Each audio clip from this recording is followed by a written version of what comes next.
De plus en plus de parents qu'on dit hélicoptère, j'adore cette expression, ils s'immiscent dans la recherche d'emploi de leurs enfants. Je ne sais pas si c'est votre cas. Est-ce que vous avez déjà été déposer un CV pour votre enfant? Est-ce que vous êtes invité à un entretien d'embauche? Avez-vous négocié le salaire de vos enfants?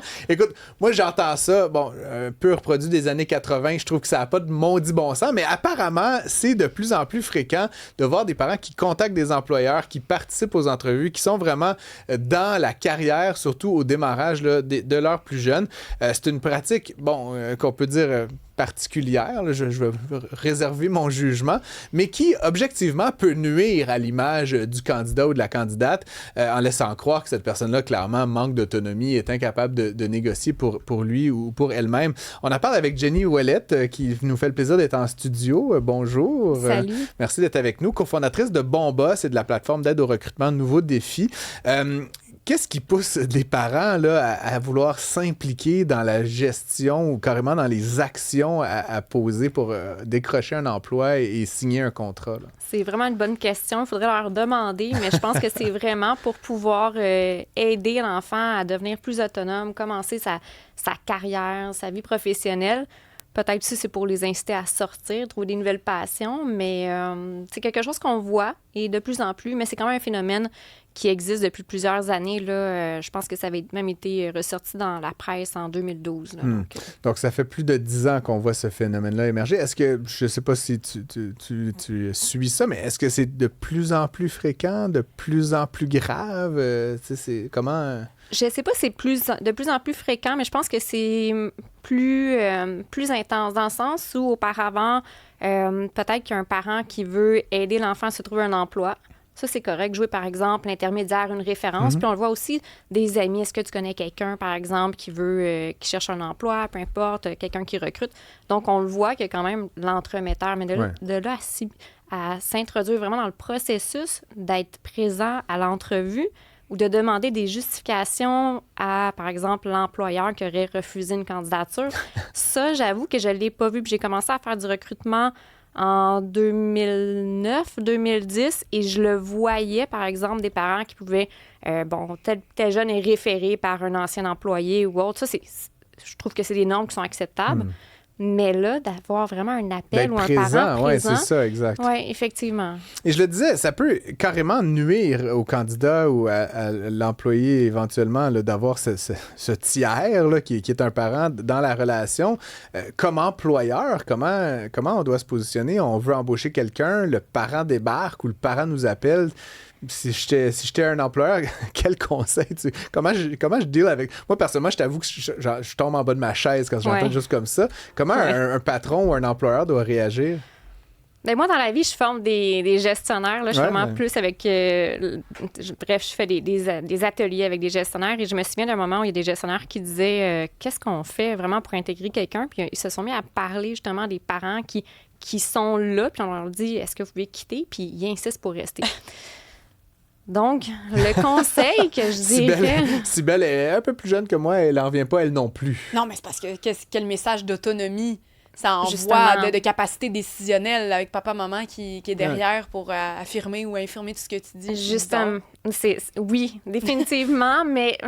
Moi, j'ai travaillé très fort sur les biais, donc j'essaie, quand que je fais du recrutement, d'être le plus neutre possible. Donc, moi, un parent qui vient, par exemple, j'essaie d'enlever le biais, de me dire, bien, c'est par exemple, peut-être plus un indice qu'un fait que le jeune va manquer d'autonomie.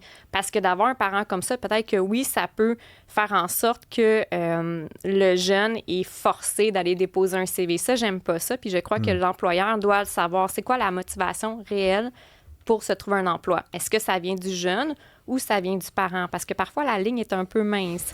Puis on va le ressentir aussi. Je me souviens d'une fois où c'était une mère qui avait appelé au nom de sa fille. Et lorsque j'ai passé la jeune fille en entrevue, j'ai vraiment réitéré est-ce que c'est son intérêt et tout. J'ai posé différentes questions et j'ai vu que c'était pas nécessairement ça. Alors, j'ai laissé un délai pour prendre la décision pour que ça vienne d'elle-même. Alors, il faut vraiment offrir des conditions, je dirais, neutres pour savoir est-ce que c'est un indice ou c'est vraiment des faits que la personne manque d'autonomie. J'ai l'impression que c'est une continuité de, tu sais, l'enfant à l'école, là, maintenant qui est rendu avec le parent qui l'accompagne partout, qui va critiquer les professeurs, puis pourquoi tu critiques mon enfant, puis pourquoi tu lui donnes telle conséquence, puis, tu sais, on dirait que c'est la continuité logique, en fait, de ce qu'on voit depuis quelques années dans les écoles. Je pense que oui, définitivement. Je pense que c'est l'anxiété des parents, mais je suis pas une experte dans ce sujet-là, mais on le voit, puis de toute façon... on le voit. Il faut vraiment poser des limites. On veut aider les enfants, je peux comprendre, mais ça peut venir jouer contre lui parce que, justement, l'employeur se dit, le gestionnaire va se dire, bien, c'est avec qui que je vais réellement travailler? Est-ce que c'est le jeune? Est-ce que c'est le parent qui va venir s'ingérer à chaque fois que je vais donner une directive? Donc, c'est là où ça peut vraiment être négatif dans le recrutement. J'ai juste... On jase, là, mais y a-t-il des circonstances où ça peut être positif d'être plus présent ou c'est vraiment comme toujours un peu weird? Ben, on jase, là. On jase. Ouais. Je sais pas, au McDonald's ou, je sais pas, là, dans la restauration rapide, non? Sybelle est juste découragée. Non, mais je comprends que dans un grand cabinet d'avocats, tu t'amènes peut-être pas ton papa ou ta maman, là, mais je sais pas. Moi, je pense que ça peut être positif dans le sens où quelqu'un peut avoir une limitation quelconque. OK? Ça peut être, par exemple, quelqu'un qui a besoin d'une ressource externe, que ce soit un parent ou autre. Là, moi, je le vois comme on offre des conditions équitables pour pouvoir briller en entrevue. Mais le reste, si c'est le parent qui insiste, et je l'ai vu même en tant que consommatrice, où c'était le parent qui demandait de rencontrer, par exemple, le pharmacien qui travaillait dans une pharmacie, on le voyait le malaise. Qu'est-ce que tu veux dire comme consommatrice? Ben, j'attendais en fil, puis le parent avait demandé de rencontrer la pharmacienne pour savoir pourquoi est-ce que le jeune n'avait pas été retenu et faire un suivi. Donc, on voit vraiment... Moi, je trouve que c'est un peu maladroit dans le sens où est-ce qu'on est en train de mettre en place des conditions gagnantes pour que l'enfant puisse s'épanouir et commencer du bon pied. Mais je serais curieuse de voir le taux de recrutement versus le refus. En présence du parent, moi, ça serait pas mal proche de 0 dans mon cas, Mais c'est-tu un vrai phénomène? Ça arrive-tu de plus en plus vraiment ou c'est des sporadiques à gauche, à droite, ça s'est vu, mais... On le voit qu'il y a eu un article, là, c'est Catherine Charon qui l'a écrit dans Les Affaires, là, qui avait trouvé un article justement qui venait des États-Unis, comme quoi c'est un phénomène qui est de plus en plus là. Je crois qu'il y a toujours eu des parents qui ont voulu aider, par exemple, quand c'est ton premier emploi. Mais là où ce que je vois que ça commence à changer, c'est parce que c'est de plus en plus tard. Donc, par exemple, début vingtaine, pas quand tu as 15-16 ans. Mais ça vient peut-être aussi avec les Tanguy. T'sais, on a vu plein d'articles qui disent que les jeunes partent pas de chez eux avant 25-30 ans, qu'ils reviennent à la maison. Donc, peut-être tes parents t'accompagnent tellement dans tout maintenant que j'y ai pensé. Ça poursuit, tu sais. J'y ai pensé à celle-là, mais peu importe. C'est essentiellement, est-ce que ça se fait... Ouais. Est-ce que ça se fait...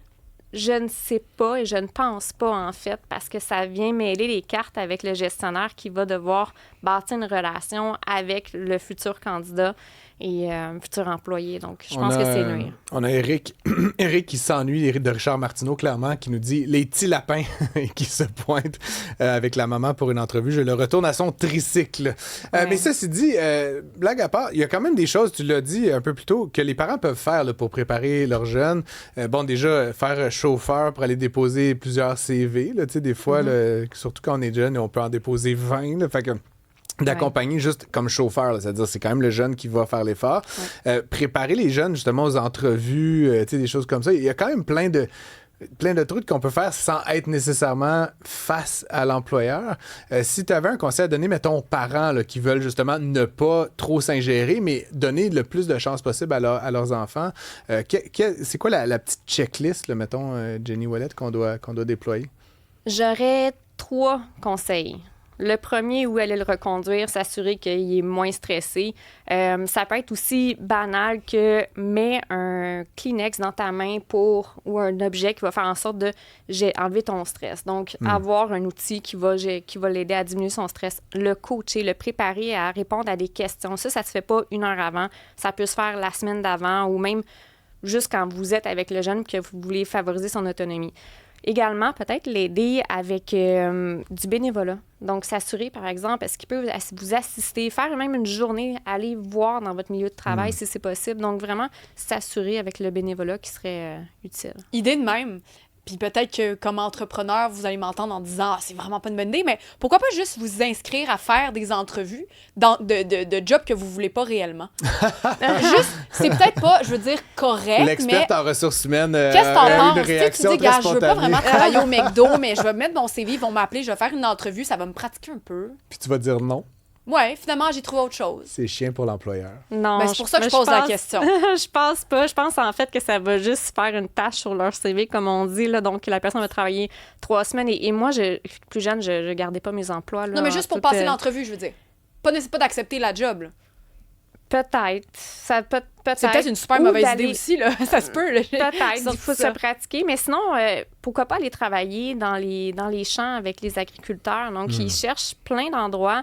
Ça t'apprend à travailler. Là. Oui, à la dure, mais après ça, n'importe quel travail, tu vas l'aimer, tu vas l'apprécier, puis tu vas pas être Ça un n'a pas besoin enfant d'être roi, si je pourrais dire. ça a pas besoin d'être 40 heures par semaine pendant 3 mois. Là. Ça peut être quelques quarts de travail pour apprendre cette discipline de travail-là, effectivement.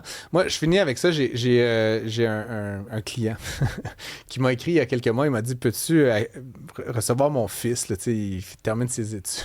OK. T'sais. Le petit gars, il part de la rive nord. Là, il fait 1 heure d'autobus. Il vient me voir. C'était quand même assez particulier. J'ai quasiment l'impression de m'être passé moi-même en entrevue. C'est-à-dire, je lui demandais qu'est-ce que t'aimes. Puis là, je sais pas trop. Puis là, je lui donnais des pistes. T'aimes-tu les films? Est-ce que tu lis des livres? C'est quoi tes mathématiques? Puis là, aimes-tu les mathématiques? Puis là, tu sais, ouais. Puis là, qu'est-ce que tu fais dans tes temps libres? Puis là, c'était fou. Genre, j'ai passé 1 demi-heure avec lui, incapable même de me donner quelque chose. C'est une accroche, quelque chose qui m'aurait intéressé. Fait que je pense qu'à préparer nos jeunes, à la limite, d'au moins d'exprimer leur caractère, leur passion, leur préférence. Moi, je m'en fous. Tu fais de la course à pied, tu joues au racquetball.